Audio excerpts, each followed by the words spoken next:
My guest today is Colin Freeman. He is a journalist and author known for his firsthand reporting from conflict zones and his work as a foreign correspondent for the Sunday Telegraph. We discuss his new book about volunteer fighters in Ukraine, the war in general, and the time he was kidnapped for 6 weeks by Somali pirates. Okay, let's go. Conflict, politics, military-industrial complex, technology, war.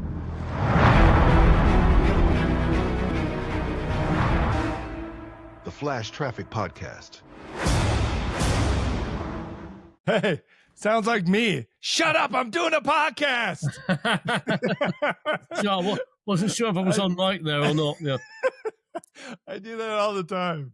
Hey, how you doing? I'm fine. Yeah, I was listening to your podcast with Ryan O'Leary. Yes, what did you think about that? Yesterday. Yeah, it was really interesting. Yeah. I mean, I'm sort of aware of who he is because one of the soldiers that I write about in the book serves in Chosen, and Ryan gets a kind of passing mention in the book. But I didn't realize all the things he's done over time. He's kind of a lot of what he's got a very good bird's eye view of what's going on, a very nuanced perspective on what's actually happening in Ukraine. I learned a lot of things that I didn't know about, and I'm like you. I listen to podcasts about Ukraine almost non-stop. So yeah. I think that might be the niche that I would like to pursue if I have the resources and the time. Is these guys on the ground know more than any journalist or academic can because when you go over there, maybe you spend 3 weeks and a week of that is traveling and calling people and meeting people for dinner. And maybe you get, if you're like me, maybe you get a week if you're lucky in the front. Yeah. Maybe. Mm-hmm. And nowadays, as you know, it's way harder to get to the front than it was a year ago. Yeah. It's dangerous now. It's getting to Kherson. This summer, you could go from Mykolaiv to Kherson, no problem. Now they're using fiber optic drones to hit that highway from Mykolaiv to Kherson from the Kinburn Spit. So it's stuff like that. You know how it is over there. Yeah. I mean, also just the volunteers are a good interface in the sense that they, a lot of the time, otherwise they used interpreters for the Ukrainians or there are language issues that they filtrate, that you get a picture filtrated through them as seen through Western eyes and interpreted through Western eyes. It's a much more accurate lens, I often feel. Yeah. My first interpreter, Perkla Dutch, was just amazing.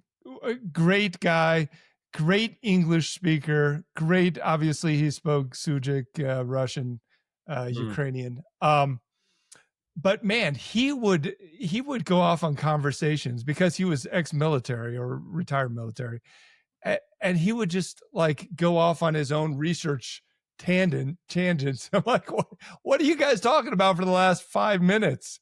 Like you got to, how it is. Yeah, working with interpreters, it's time consuming as well and expensive. Yeah. And expensive. Yep. Anthony, how long? Just so I know, roughly how long do you think you'll want me on for?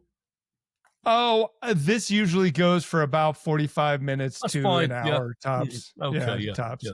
Yeah. I want to talk about Ukraine. Obviously, that's my thing. And I want to talk about your book, The Mad and the Brave, your brand new book that just came out. But I got to ask you, and you get this all the time, you were kidnapped by Somali pirates for 6 weeks? Mm-hmm. How did that happen? It was back in 2008 when I was working at the Daily Telegraph then as a foreign correspondent, as I am now. And it was the height of the Somali piracy crisis, which a lot of your listeners will remember was when the pirates in Somalia were sailing out into the Gulf of Aden and the Indian Ocean, hijacking ships and taking all the sailors hostage. And course, that's what happened to Captain Phillips in the film of the Hmm. same name. I think that was 2009. We went out there in 2008 when the pirates, they'd been around for a while, but they just made their first really big catch, which was a huge Saudi oil tanker. Also happened to have a couple of Brits on board. So it was there, the oil tanker was worth about $100 million. It was their equivalent of seizing a Spanish galleon full of gold or whatever. And the idea was to go and get some idea of how the pirates were operating on the ground. What you do is you can fly to Somalia, but when you're there, there are certain risks. The kidnapping epidemic that was the piracy crisis itself, the hostage taking epidemic on the sea was spreading to the land. So any foreigners were just seen as kind of walking ATMs basically. Hmm. So what you do to try and fend off that risk is hire bodyguards. We hired 7 bodyguards, I think, that our fixer hired for us, thinking we'd be safe. And of course, on the last day, our bodyguards, the very people that we paid to keep us safe, kidnapped us as we were driving back to the airport. And they drove us off, pulled guns on us, drove us off into the mountains. And we were kind of route marched for a couple of days just to, I think, disorientate us a bit, and Hmm. eventually held in a series of caves. We moved around over this period of 6 weeks. Some of these caves were just little kind of rocky overhangs. Others were kind of full on Bin Laden style caves that we were held in, like the size of motorway tunnels, Tora Bora style stuff. In fact, I think recently, earlier this year, US Special Forces raided a cave or a series of caves in northern Somalia, trying to root out some ISIS guys from the Somali chapter of ISIS. And some of those caves looked very familiar to me.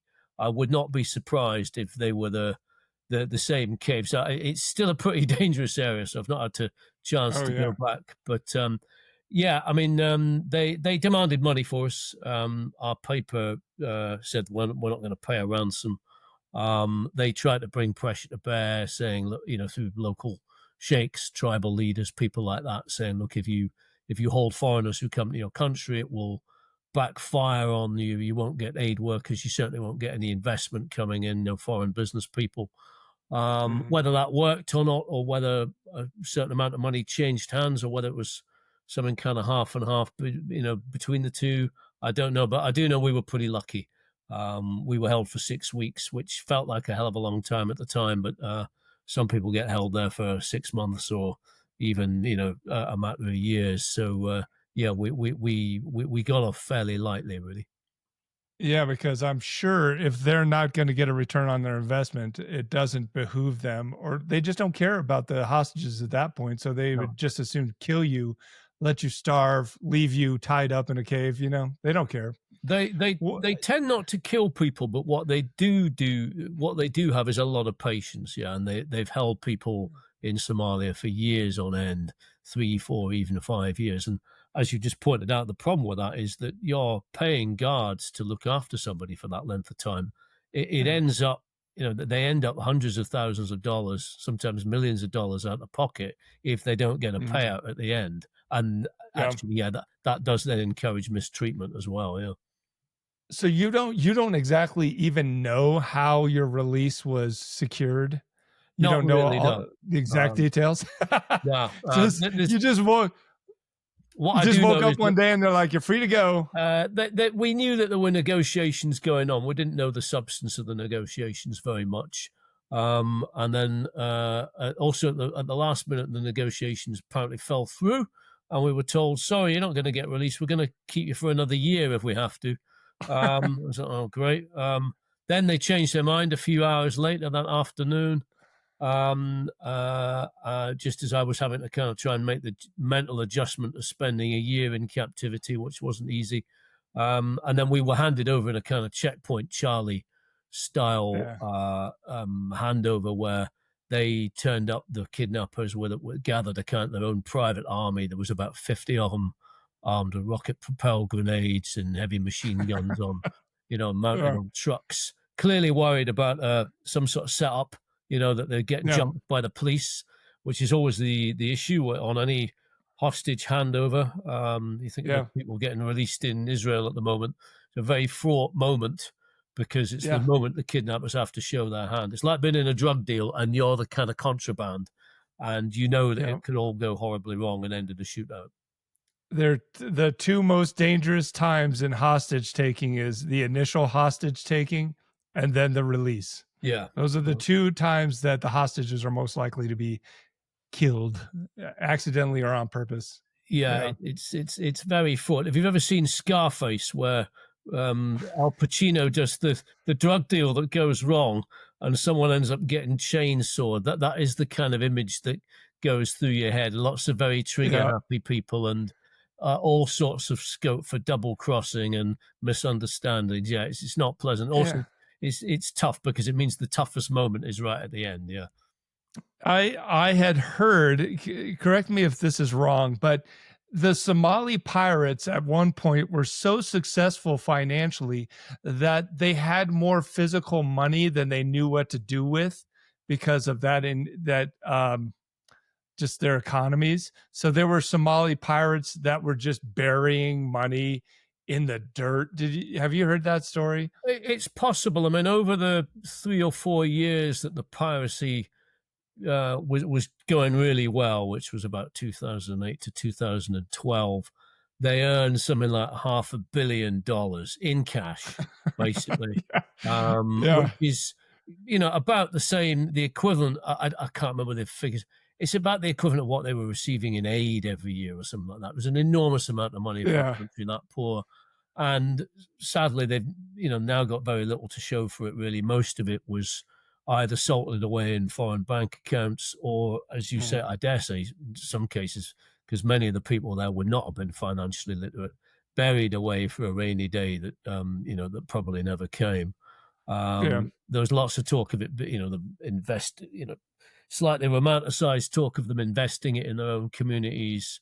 I dare say a few people got a new villa and, there was a general improvement in standards of living for a while, but not for long, no. And it would be a different financial situation for the pirates now with cryptocurrency, I believe.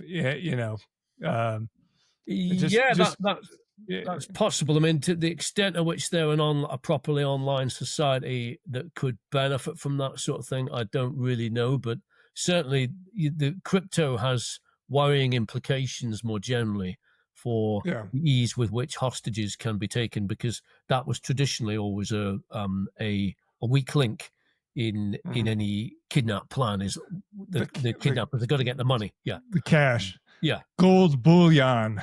Yeah, exactly. Whatever. Normally it's dollars. Yeah, diamonds. Dollars. Things like diamonds and gold, too difficult. You got to have somebody who can assess the validity of it on the spot. Right. So it's usually just use dollars that the average man in the street can look at, and also that they can divvy up straight away, because you got sort of 15 pirates who are very ready to start fighting if they don't get what is seen as their fair share. It's usually just cold, hard cash. Well, if you haven't been following it, Somalia is still a shithole. It's still got terrible problems. Yeah, I mean, the piracy that I wrote about was only one side of the of the country. I've met a lot of decent Somalis over the years, and there's a lot of people who I used to give the pirates a bit of an excuse, because you think, if I grew up in Somalia, I might be desperate enough to take people hostage. But there's a lot of the majority of people there do not succumb to that temptation, despite getting a really crap deal in life. So, you got to give them that, really. Yep. So let's talk about Ukraine. Your book is called "The Mad and the Brave: The Untold Story of Ukraine's Foreign Legion." Just got released. What made you write this book? How did you come up with the idea? Let's follow these foreign legionnaires. Let's get their stories. How did that come about? So, by way of background, I was covering the war anyway for the Daily Telegraph. I was actually in Kiev when the war, for the siege of Kiev during the first month or so, and it was, I think it was on about day 3 of the war that President Zelensky announced the formation of a foreign legion, and this was way back at the beginning when people were expecting that Kiev wouldn't hold out for more than a few days or at max a couple of weeks, and it all looked very dark. And it was seen as a kind of as much a PR gesture as anything else for him to sort of say, look, I need all the help I can get from around the world. If you've got military capability, if you've got military training, please come and help us, because by God, we need it. And then it wasn't until another sort of month or so that or two that I actually met any foreign fighters. But fairly soon after that, I got the idea for doing the book, because I realized it would be a way of killing several birds with one stone. There is a lot of interest in the war in my perspective in the West, in the UK, and to some extent in America as well. People are following it quite closely, but doing a book about the war as seen through the eyes of the foreign fighters, the Western fighters, it's going to be engaging to Western readership in a way that a book written by Ukrainians might not be. People are going to be more interested if it's, Bill from Alabama or John from Manchester in the UK talking about his fighting experiences than if it's some guy from Ukraine. More at the point, it's also a lot easier just from a practical point of view. You're not having to go through translators. I've done books before where you rely on interviews with translators. It takes 3 times as long. It costs a lot of money, and anything complex, you only ever get to scratch the surface. Really, it's just much better doing books where your principal interviewees are people who speak your own language. And also battlefields, as I now know all too well, are when people are describing what happened in a battle, it's very, very complicated. There's a million different moving parts. It's chaos. Things don't necessarily add up. So you really want somebody who can speak in your own language. And also, just more at the point, you have thousands and thousands of Westerners going over there, getting involved in what is effectively kind of World War III, a conflict the likes of which they have never experienced before. Nobody's experienced before. And most of them having gone there, if they've got any military experience at all, it's been fighting in Iraq or Afghanistan, where essentially they hold all the aces. They've got the air power, they've got the upper hand against the Taliban. This time the tables are reversed. And also, you're not just going up against the United States, it's the Russians, different kind of superpower altogether, all the usual faculties, the drones, the rockets, the firepower, the nukes, everything, and also a bit of something of a disregard for the rules of the Geneva Convention. So they're not just tough, they're dirty. This, as a calling goes, this takes some beating. And most of these people also, they weren't, 3 days before the war started, they were going around leading their normal lives. And then suddenly they're throwing themselves into this. So it just seemed like for a host of different reasons that it would be, an ideal thing to do a book about. How did you find your subjects, I guess, if I want to call them subjects, the interviewees? Yeah. Well, how did you find them? Or you just run across them and be like, hey, you want to tell me your story? Or? There's a bit of that. Yeah. I mean, there's about a dozen Legionnaires or foreign fighters in the book in total. And then others are, chip in here and there, have sort of small walk-on roles, but there's a dozen who are kind of interviewed at length and whose experiences are told at length, and their background stories. With some of them, I kind of bumped into them on front lines. Others, most of them actually, I reached out to them via social media, or it was through other recommendations. I had to be limited really by who would talk to me. As you'll know, soldiers are often a bit distrustful of journalists. And in the case of the Legionnaires, a lot of them didn't want to be public because they were worried about recriminations from the Kremlin. which is not an idle concern, really. And also, in some cases, their families didn't know they were fighting out there, or maybe only one or two family members. Or if they did know, what they thought they were doing was training. They didn't realize they were out on the front lines. So it tended to be whoever would talk to me, and then occasionally you'd also get somebody once you'd won one Legionnaire's confidence a bit, others they'd recommend others to you. So that was kind of how it worked. Then the other criteria really was just you didn't want a whole bunch of people who'd all fought in the same battle. I tried to find people who were witness to different parts of the fighting, of the combat of the first 2 years, so that when readers read the book, they also get a bit of a history of the first couple of years of the war and its whys and wherefores. So, for example, you got somebody who takes part in the siege of Kiev. Got another guy who's there during the siege of Mariupol. Other people down in the wider conflicts in southern Ukraine. Also, the kind of grinding trench warfare in the Donbass and the counteroffensive that took place in 2023. And then also 3 of them who were experienced being taken captive, including a guy called Alex Drucke, who is a U.S. citizen, who was the first ex-American serviceman, first American fighter to be captured. That was back in June of 2022. So we had a kind of wide range of people, and ideally a wide range of experiences. Yeah. Yeah, that chapter on Alex Drucke was, for me, I think it was the most disturbing one, because it was about his time as a POW in a DPR, Donetsk People's Republic prison, and the guard wanted to eat him. Yeah, he was the guard was a cannibal or wanted to eat Drucke. And I just remember that was the most disturbing chapter in the book, I think. Also, I know Sean Pinner, and I think you probably know Pinner as well.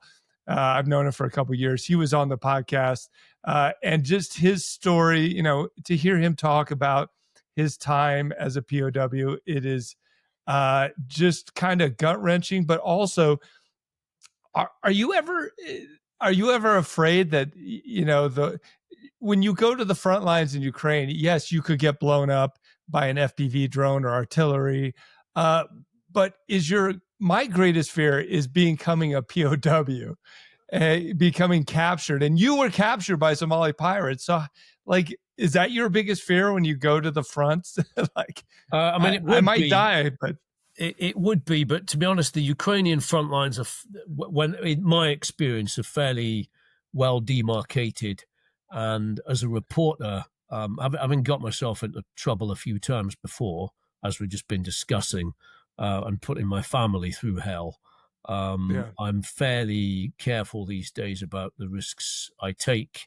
And one thing that I haven't, appreciated in Ukraine is that other than at the front lines, where it's pretty obvious where the red lines are, and half the time you won't be allowed to go anywhere that the Ukrainians don't want you to.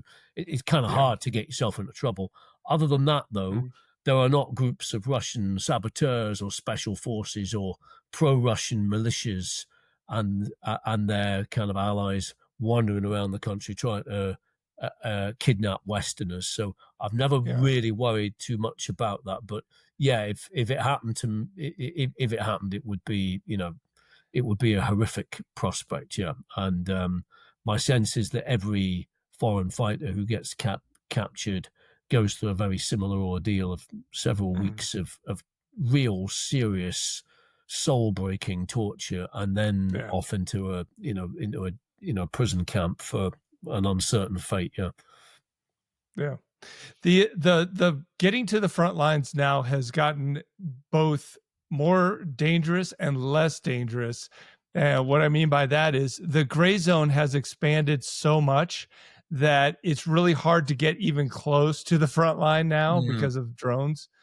So in that regard, it's safer. But when you're in the front line, just like Ryan O'Leary was talking about, the chaos of the gray zone, they've had Russians walk right up to them. because Yeah. it's all intermixed now. And I remember maybe a year ago, I was with their special forces, and we were right on the front line. This was when drones were just, FPV drones were just getting really bad. But it was a small fire team. It was probably 10 guys total, and I could see us getting surrounded and captured. And I was like, that's probably I don't want to die, but I don't want to be captured either. The stories of. Yeah, I mean, you probably go a lot further forward as a qualified military person than I ever do as a reporter. But I was listening to the podcast you did with Ryan, and he described that grey zone, which is not so much a no man's land, as I understand it, as a place where nobody actually really knows who's in charge, and you've got units of Russians and units of Ukrainians, and it's just like, yeah, we don't know who's here. There might be some friendlies, there might be some enemies. And in the book, there are several occasions where volunteers, Legionnaires, often guys who've not fought before, actually, have their first couple of days or the first couple of weeks on the front lines. And yeah, they're busy manning a machine gun or something. And there's one guy, it's literally his very first day on the front lines. He's manning a machine gun on a trench. No one gives him any proper instruction or anything. And then suddenly he sees 5 guys, soldiers, wandering into his line of view at the edge of a forest. Because of the light conditions, he can't see whether they're Russians or Ukrainians, friendlies or enemies. But they're kind of walking towards him in a kind of soldierly formation, like that. They're not just ambling along. And they get nearer and nearer, and he suddenly thinks, well, hang on, if these are Russians, I'm going to have to do something. I'm going to have to shoot them. And then if they're Ukrainians, then what am I supposed to do? And he comes very, very close to opening fire on them. And that's literally, it's just not the kind of thing that he's expecting at all. And he reflects later, no one's even told him which direction to point his machine gun in.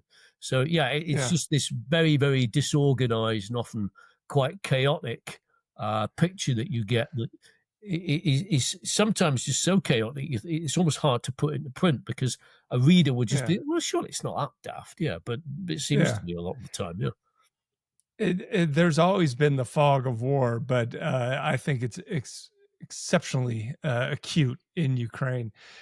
Did you ever see the video? It came out maybe a couple of weeks ago of 2 Russian guys walking down a road, and a Ukrainian pops out on the road, just because he's lost or whatever, and then starts walking with these guys and talking with them. Yeah, it doesn't surprise me at all. Yeah. He's talking with them in Russian, because a lot of Ukrainians speak native Russian. He's speaking Russian with these guys, and maybe a minute into it, he realized that these guys are Russian, and they don't realize he's Ukrainian, and they're just chit-chatting, and another minute goes by, or 30 seconds, and then he takes his opportunity to shoot these guys at point blank range, and then run out of there. Yeah, just stuff like that. Yeah, it's crazy. There's again in the book, there's 1 or 2 sort of penny drops episodes where someone wanders out of a clearing in the woods to what they think is going to be a friendly Ukrainian line, or what they think is going to be a friendly Russian line. It's manned by a bunch of foreign legionnaires, and the 2 sides look at each other, and then suddenly you sort of see a penny drop 1,000 feet as the Russian guy realizes that he's run into a Ukrainian line, and in one case he's told to drop his weapon, and he doesn't. And I'll leave the rest to people to read the book to find out about. But there's quite a lot of that sort of drama. Yeah, there's tons of those stories. When I was reading your book, I got the impression that you had more material than you could shove into 300 pages. Like, do you have stories that just didn't fit or were inappropriate for the book, for the rhythm of the book? Did you have stories that landed on the floor? And what story would that be? Yes. You put me on the spot now. I mean, there's a few that, like hit the cutting room floor because they were legally contentious. stories about people stealing stuff or putting out, social media adverts saying, "Hey, donate to me and my fighting Oh, fund," and yeah, yeah, running off yeah. with it. Yep. And then, yeah, I mean, more generally, what I found was that with every Legionnaire I've ever met, even if it's just a sort of 5-minute conversation where you say, so how's your time been out there? That there's always something they've done or something they saw where you think, my Mhm. God, I should have had that in the book. Yeah, Stories of missions where all but one or two people ended up dead, or yeah. horrifically close calls with landmines, or yeah, I mean, like Oh, or sure. people getting really seriously injured. I often feel like the book only, there's some pretty hair-raising stuff in it, but I often feel like we only really scratch the surface, and that, Yeah. and also that these kind of stories. I mean, without sort of doing down the what people went through in Iraq and Afghanistan. These sorts of stories, the sort of scale of the casualties and the scale of the combat, is the sort of stuff that we remember listening, our grandfathers and great grandfathers talking about in World War II. With Mhm. dozens of people wiped out and only a handful of people still left fighting in a unit. It's combat of an altogether different league. Yeah. Yeah. How do you vet people? Like you must have talked to, I don't know, at least 100 foreign legionnaires, probably more. How did you vet them? Because I've come across, in my time in Ukraine, I've come across some amazing individuals Mhm. that are expats that, they're doing amazing things in Ukraine. They're they're a national treasure from wherever they came from, and they're helping Ukraine and the West. And I've also come across some complete jackasses that are completely full of shit. Yes. And how do you vet those guys? Like, or do you just know? Like, you can kind of tell in the first 5 minutes this guy's full of shit. But It depends. What you don't want is people who are Walter Mitty's, yeah, fantasists who are just making stuff up. Um, Normally, what one good sign, yeah, I mean, sometimes people come to you recommended, so that's or pre-vetted a bit. But one good sign usually is that when you're interviewing people, if they're telling you about a battle or something they did, it often comes with all sorts of ifs and buts, and the narrative of combat. That there's dead ends and things that sound very exciting, and then it fizzles out. And yeah, there's a lot of accounts of things going wrong, cock ups, things that they themselves did wrong, and so on. And as long as the story doesn't sound too Hollywood, that's mhm, usually a good sign.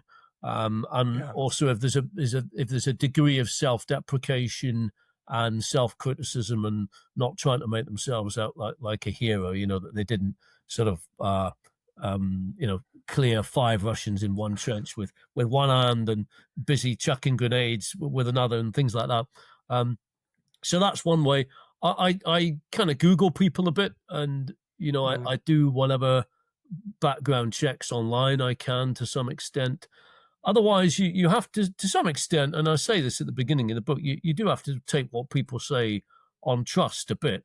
And is there perhaps a bit here and there in the book of, where like somebody might have tidied up a narrative here and, a little bit to make themselves look slightly better? I don't know. Maybe occasionally. I try to be careful about that.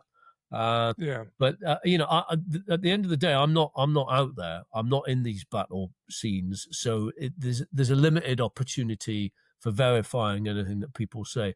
In certain situations where a narrative is contested, there is one situation in the book where a group of guys are in an OP, an observation point on an island near Kherson, and they're attacked by a group of Russians, and there is a dispute afterwards about who should have done what. And on that occasion, I did make quite a lot of effort to try and get both versions of events contained in that particular chapter. Not saying I've got it absolutely right, but to try and to strive for a bit of balance. Yeah. There is a difficulty there. It's a delicate path to tread because one of the gentlemen is sadly no longer with us. And the others, though, while they dispute his version of events, he's not around to defend himself. On the other hand, you also have to, respect what they have to say as well. So yeah, it can get very hairy at times. And of course, these are combat situations. It's not like anybody else's day at the office where if you have something goes wrong, people just shout at each other and then they go home and maybe someone gets hauled before a disciplinary tribunal. Or even people get killed in these situations. Feelings run high. There are fights afterwards, that sort of thing. So it can be difficult. But generally speaking, in situations where it's contested or it's a very contentious narrative of events, you do try and corroborate things. And occasionally even ask other people, like, so-and-so, he told me this. What's your sense of is he a reliable person? Problem with doing that is, though, you don't want to feel like you're going behind people's backs. Right. And also, it's quite a common thing among all the Legionnaires that if you ask them about anybody else that they don't know that well, that they've not fought with and vouched for, it's like, oh, he's an asshole. I've not heard good things about that person. They're quite they're quite bitchy and gossipy. Yeah. Yeah, I think that is the default. If they don't really know a person and they just know him by name, their default opinion is that guy's a liar and an asshole. There's certainly a lot of that. Yeah. I hear that a lot. If I had a buck for every person who'd said, "Oh, so and so, he's a rat tit," it's almost like a competition. And like the foreign legionnaires are, no, that guy. They're trying to diminish other foreign legionnaires. Sometimes they're trying to say, like, no, he's full of shit. He didn't do any of that stuff. And I also get that with journalists. There's a lot of strife between journalists. Like, she stole the idea for that documentary from these journalists, and there's camps. There are a lot of camps. Yeah, sometimes. I mean, I worked in Iraq for a couple of years after the fall of Saddam and met a lot of private security guards there, Blackwater guys and people working for Olive and Triple Canopy and organizations like that, who were some ways sort of almost like the forerunners of the Legionnaires in a very different kind of combat scenario, of course. And there's quite a few of them who are now in the Legionnaires. And yeah, they were all bitchy as well. They were always slagging each other off behind their backs. So I was like, what's all your military brethren? But it's just something they do, the sort of natural competitiveness or something like that. I don't know. Yeah, and sometimes it gets catty. Sometimes it gets catty between the journalists and the foreigners and even the Ukrainians. They're like, Azov is full of shit, and then 3rd Assault Brigade's full of shit. There's a lot of that. I mean, I guess it's just natural.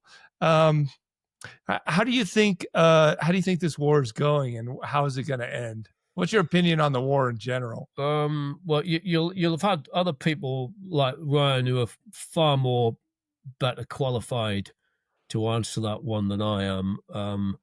At the moment, I mean, if we were having this conversation perhaps earlier this year, March time or something, when Zelensky had his big bust up with Trump in the Oval Office, right. it was really feeling like things were not going Ukraine's way.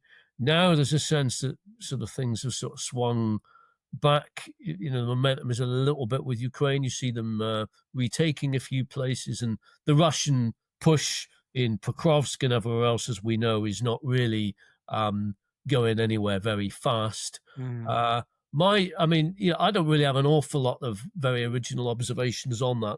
Where I think is perhaps more interesting to watch is just how much longer Russia can keep going. At the tempo it's doing. I mean, one thing that I think has surprised the West is Putin's ability to, and Russia. Well, Russia is Russians who are doing the dying, not Putin. Their ability to absorb casualties. If you think back to this time 3 years ago, or the start of the war rather, if we had sort of taken a hypothetical and said, well, not only is Putin not going to, take Kiev, which is going to be a humiliation, he is also going to end up losing, 200, 300,000 Russians and have, best part of 1 million injured and missing. You would think, well, will Putin survive that kind of thing? And you would have just said, no, of course not. There'll be a coup and he'll be removed. And yet he's still there, And this speaks to one of Russia's historic abilities, both now and in World War II, which is to be able to outsuffer its rivals, and to be able to outsuffer the West. And often liken it to the Russians are a bit like having a kind of, for the Europeans, the Russians are a bit like having a sort of rowdy dinner party guest that sort of gets drunk, is nominally part of the family. You got to kind of live with him, but they like to get drunk and challenge people to fights, and nobody really likes it. But at the same time, nobody really wants to bother stepping outside and getting in the street fight with him to teach him a lesson. The Ukrainians are, a bit more up for it. But I think long term, the ability of the Russians to pay their soldiers, because most of them are these recruits from the distant republics at the moment, they're getting life-changing sums of money. $250,000, or it's the equivalent of a guy in from a relatively poor part of, say, the Midwest in America being offered $250,000, $500,000. It's enough to change your life for good. To go and fight. And also these are places where there are no other opportunities. It's not like you can move to, say, New York and get work. So the problem was going to be, I think, is if Russia runs out of the money to pay these people, which it may do at some point because the finances in Russia are not going well. There's many predictions that it will be next year where finances start to bite. The moment you can't pay the security forces, and the moment you can't pay the war pensions, the disability benefits and so on, I think that's where the Russians may start coming out on the streets. You don't want lots of demobilized guys, angry and pissed off, on the streets. And at the moment, the Russian security forces don't really have enough people to face these people down if you start getting large scale demonstrations. As yet, there's nothing of that, but I think we could easily, Russia is prime pumped for a kind of Arab Spring style moment where something like that could happen. It's just we don't know when it will be or how it will be. Are you implying that Russians don't fight just for the love of Mother Russia? Yeah, I think so. Yeah, I mean, I dare say there's a bit of that as well. I don't really have a feel for the levels of patriotism they have, but I can easily empathize, or with the mindset of someone who has no job prospects at all and is suddenly offered a life-changing sum of money to go and get involved in the fighting.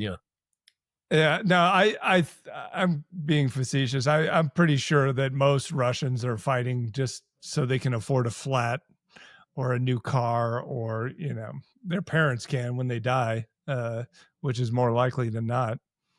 I agree with you. I think if we can get our act together, the West can get their act together with sanctions, with the shadow fleet, start spending some of that $300 billion in captured Russian currency. I think it'd be a lot better for Ukraine and the West. But so what's next for Colin Freeman? Are you going to be a refugee in Gaza, or what? What's your next project? I don't know. I think I'm going to try. I try to kind of keep in touch with what's going on in Ukraine. The paper I work for, the Telegraph's been great to me over the last 3 years. They've sent me out there about a dozen times or 10 times, something like that. And they pay for me to hire translators and for my insurance and things like that, which are considerable costs. Occasionally I also make freelance trips as well, just off my own bat, where you're not insured and you're having to pay your own way. It's a very different sort of experience. So I think the lack of insurance aside, I don't think it's a bad thing to have to sort of pay your own way every so often. At the moment, they've got other guys on the foreign desk who are keen to go out again. So I'm a freelancer. I'm a bit of a kind of like a locum help when things are busy out there. They may not need me out there anytime soon, but I do intend to go back and just catch up with a few of the volunteers that I've spoken to in the past, and just there's also an updated version of the book, that a paperback version that will be coming out in May, so I'm going to get that sorted as well. And then we're just going to sort of see how the war goes. I mean, interest has diminished a little bit in the UK, because there was for a long time a big appetite for the day-to-day stuff, but now I think it's more like, when's it going to end and who's going to win? And right now that there's been no real sign of change on that front for quite a few months. So, but I kind of think like this is one of these times where you do have to just kind of keep maintaining an interest in it. So that's my focus rather than Gaza or anywhere else. Yeah. Sure.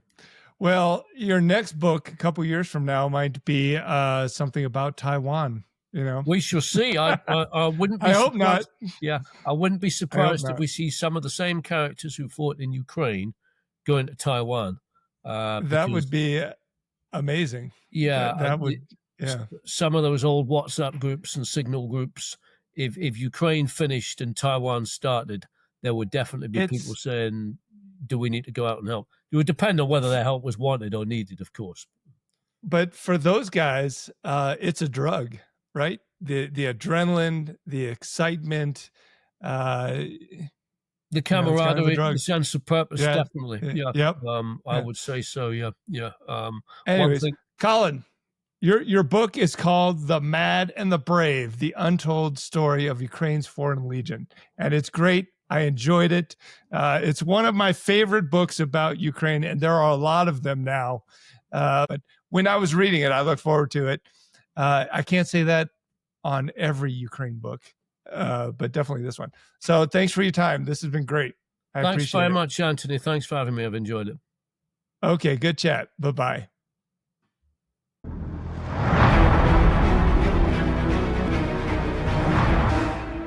The Flash Traffic Podcast.